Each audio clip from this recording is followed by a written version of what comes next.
கோவை கவுண்டம்பாளையம் சட்டமன்ற தொகுதியில் தேசிய ஜனநாயக கூட்டணி சார்பில் போட்டியிடும் மதிமுக வேட்பாளர் பிஆர்ஜி அருண்குமார் விமான நிலைய சுற்றுப்பகுதியில் வாக்கு சேகரிப்பில் ஈடுபட்டார். கோவை கவுண்டம்பாளையம் சட்டமன்ற தொகுதியில் தேசிய ஜனநாயக கூட்டணி சார்பில் அதிமுக வேட்பாளர் பிஆர்ஜி அருண்குமார் போட்டியிடுகிறார். இவர் விமான நிலைய சுற்றுப்பகுதிகளில் பிரச்சாரம் மேற்கொண்டார். முன்னதாக வேட்பாளருக்கு பட்டாசு வெடித்து கேரள சண்டை மேளம் முழங்க மாலை அணிவித்தும் மலர்கள் தூவியும் தொண்டர்கள் சிறப்பான வரவேற்பு அளித்தனர்.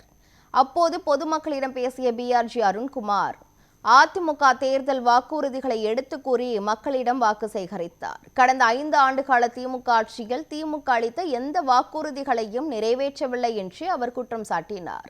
மேலும் தமிழ்நாட்டில் போதைப்பொருள் அதிகரித்து உள்ளதால் காவல்துறையினருக்கு கூட தமிழ்நாட்டில் பாதுகாப்பு இல்லை என்று கடுமையாக விமர்சனம் செய்தார்.